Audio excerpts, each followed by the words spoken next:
서북도서와 북방한계선, NLL 등 최전방 해역을 지키는 우리의 해상전력이 지금 업그레이드돼서 전력화 중입니다. 핵심 전력인 신형 참수리 고속정과 윤영하급 미사일 고속함인데요. 대한민국 연안을 수호할 해군의 신형 고속정과 고속함에 대해서 알아보겠습니다.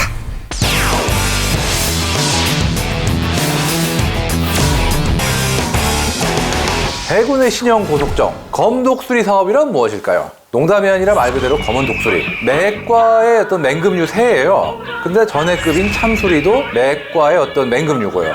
참수리급 고속정은 20년이 넘게 대한민국 연안을 수호하는데 큰 기여를 했습니다. 아니 20년이 아니에요. 거의 40년 가까이 되죠. 2000년대 이전부터 이걸 대체할 신형 고속정 사업이 시작이 됐어요. 최초 계획은 300여 톤급의 어떤 정으로 건조할 계획이었는데요. 우리 해군에서는 450톤인가의 기준으로 그거를 넘으면은 함, 그거보다 작으면 정 이렇게 부르기 때문에 참수리도 그래서 고속정이라고 불렸던 거고요. 그런데 이게 많이 바뀝니다. 왜냐? 2002년 6월 제2연평해전을 거치면서 기존의 방향 가지고는 안 되겠다 해서 사업 수정을 크게 거치게 됩니다. 첫 번째가 만재 배수량 570톤급의 윤영하급 유도탄 고속함, 흔히 얘기하는 PKG로 나왔고요. 이 윤영하라는 이름은 제2연평해전의 영웅으로 전사한 고 윤영하 소령의 이름을 따서 만든 함정입니다. 실제로 1번 함부터 6번 함까지가 전부 이 연평해전 당시 전사한 6 용사를 기리기 위해서 차례로 윤영하함, 한상국함, 조천형함, 황도현함, 터후원함, 박동혁함 이렇게 됐습니다. 2007년 진수돼서 총 18척이 건조, 현재 작전 벤치가 완료돼서 실전 운용되는 중입니다. 윤영하급 유도탄 고속함은 만재 배수량 570톤에 전장 63m, 전폭 9m 규모입니다. 참수리급 고속정과 비교해서 덩치는 상당히 커진 편인데요. 거의 진짜 배수량이나 이런 거 합치면 거의 2배 가까운 느낌이 들 정도로 굉장히 큽니다. 하지만 최대 속도는 여전히 40노트라는 아주 빠른 속도를 자랑하고 펀치력은 아주 강력해졌습니다. 사실 어느 정도냐? 거의 화력이 초계함하고 비교할 수준이 됩니다. 일단 함포가 76mm, 76mm는 초계함인 포항급이나 호위함인 울산급에서 사용하는 함포 같은 거예요. 이게 일본 함이 윤영하 하면은 이태리제 오토멜라라사의 76mm 포탑 형태가 둥근 모양의 함포를 탑재하고 있고요. 이거는 퇴역한 초계함에서 떼어서 재생 함포라고 그러고 있고요. 2번 함부터 18번 함까지는 국산인 현대 위아에서 만든 스텔스 형태의 포탑을 갖춘 76mm 함포를 장착했는데요. 이 포들은 수상함뿐 아니라 항공기 및 육상 표적 공격이 가능합니다. 한편으로 역시나 초계함에 탑재되는 무장인 2연장 40mm 노봉 함포가 탑재되어 있고요. 그 다음에 국산 함대함 미사일 해성, 12.7mm K6 중기관총, 대유도탄 기반체계 등등의 다양한 무장이 탑재되어 있어가지고 이거는 이미 기존의 고속정 레벨이 아니에요. 완전히 작은 초계함 수준이라고 할 수 있죠. 사실 이런 식으로 화력이 강화된 이유가 또 있는 게 앞으로 이 포항급에 해당하던 초계함이라는 함종이 점점 사라진다고 보시면 돼요. 이를 대체하기 위해서 윤영하급 고속함이 약간은 준초계함? 이런 어떤 개념이라고 볼 수 있는 거죠. 선체는 레이더 반사파 면적을 최소한으로 줄인 스텔스 형상으로 설계를 했고요. 또 참수리와 마찬가지로 워터제트 기술을 도입합니다. 이거는 어떤 밖에 프로펠러가 나와서 도는 스크류 방식이 아니고 물을 빨아들여가지고 직접 뿜어내는 그런 방식이에요. 그래서 워터제트인데 그 덕분에 예를 들어서 어망이 있는 곳 이런 데서도 프로펠러가 걸리지 않고 낮은 수심에서 민첩한 선회가 가능하다 이렇게 얘기를 하고 있죠. 연안 경비와 간첩선 침투를 막기 위해서 78년부터 93년까지 우리 해군은 5척도 아니고 15척도 아니고 105척의 참수리 고속정을 만들었습니다. 이 참수리급이 대량으로 건조되기 전까지만 해도 우리 해군은 북한 고속정의 침투에 상당히 취약한 편이었어요.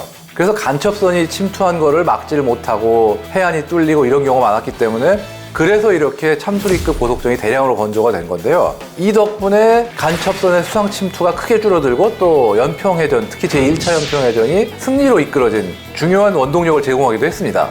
하지만 이게 78년에 첫 배가 건조된 거에서 알 수 있듯이 많이 낡았죠. 그래서 2017년 1번정인 210톤급의 참수리 211이 취역식을 거행했습니다. 이름은 이제 참수리의 뒤를 잇는다는 의미에서 그냥 참수리 이렇게 됐습니다. 길이는 44m, 폭 7m, 승조원 20명, 최대 속력 41노트. 역시 빠르죠? 재밌는 게 원형 참수리 같은 경우는 타고 근무하는 사람들은 굉장히 목에 힘을 주고 다니는 면이 있어요. 왜냐? 해군에 지금 우리만 고생하는 사람이 없다라고 할 정도로 거주 환경은 열악하고 파도가 조금만 쳐도 흔들리고 또 심지어 최일선에서 정말 문자 그대로 목숨을 걸고 싸운 그런 배다 보니까 고생도 엄청나겠지만 자부심도 굉장히 강했는데 지금 윤영하함도 그렇고 이번 참수리 신형도 그렇고 이 거주 환경은 상당 부분 개선된 걸로 알고 있습니다. 그래서 좀 일선에 뛰는 분들이 전보다 고생을 덜 하는 걸로 알고 있어서 다행이고요. 최대 속력은 41노트. 엄청 빠른 겁니다. 이게 자동차로 따지면 75km가 뭐가 그렇게 빠르냐 하지만 바다에서 40노트 달리는 배 타면은 막 왜 이렇게 빨라 하는 생각이 그러니까 체감상으로는 지상에서 한 200km 넘게 뛰는 그런 차를 타는 그 기분이 들어요. 진짜 굉장히 빨라요. 워터제트 기술을 탑재했고 이거 재밌는 게 이게 신형 참수리는 PKM-R이라고 불리는데 여기서 R은 로켓입니다. 왜냐? 미사일은 아니지만 130mm 구경의 B용 유도 로켓을 탑재했어요. 여기에 76mm 함포 그리고 K6 원격 사격 통제 체계를 탑재했습니다.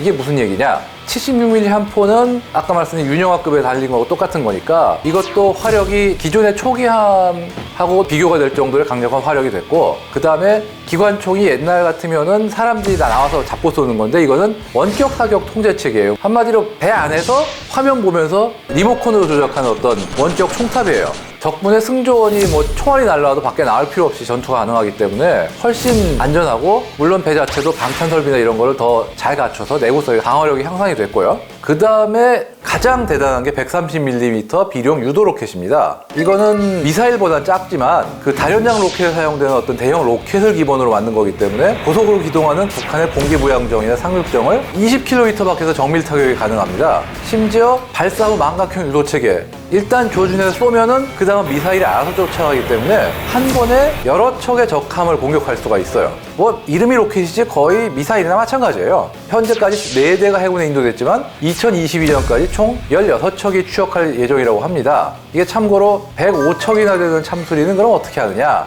일부는 폐기하고 일부는 우방국에 공여가 되고 있습니다. 필리핀이 제일 많이 가져갔어요, 이거를.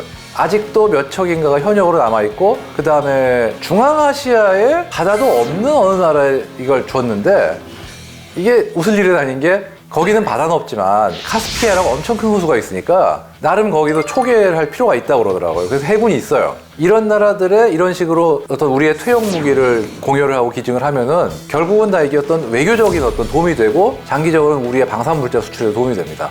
참고로 지금까지 무려 105척이 있던 거를 윤영하함과 신형 참수리 합쳐도 반도 한참 안 되는 작은 숫자잖아요. 그렇긴 하지만 지금 일단 우리 해군의 어떤 전체적인 전력이 워낙 강화가 됐고 신형 참수리와 윤영하함만 해도 어떤 한 척이 커버할 수 있는 거리가 압도적으로 길어졌어요. 한 포의 사거리만 해도 뭐 얼추 2배는 넘으니까 그렇기 때문에 예전에 어떤 참수리만큼 많은 배가 필요하진 않다 이런 어떤 계산이 있고 또 중요한 그 문제가 있는 게 좀 비싸요 사실.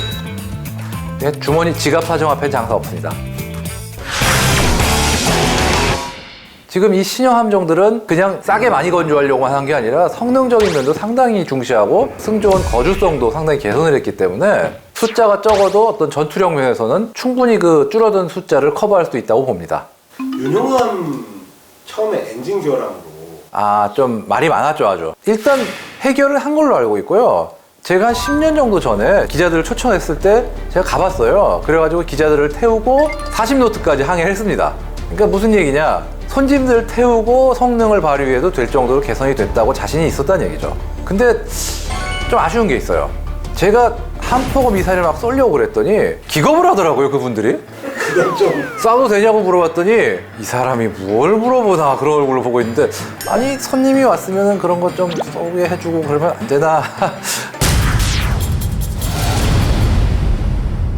사실 이 신형 참수리도 최근에 어떤 엔진의 문제, 추진 체계 문제를 겪고 있어요. 그래가지고 논란이 되고 있는데 이게 설계상의 결함인지 아니면 일종의 성장통이라고 할 수 있는 부분인지 이건 봐야 되는 게 모든 신형 함정은 크던 작던 어떤 기술적인 트러블을 안 겪을 수는 없어요, 사실. 근데 중요한 건 이거를 얼마나 잘 해결할 수 있냐 없냐의 문제고 저는 이게 그래도 잘 해결돼가지고 이 배가 못 쓸 물건이 아니라 더 성장해 나가는 과정이었으면 좋겠어요, 사실.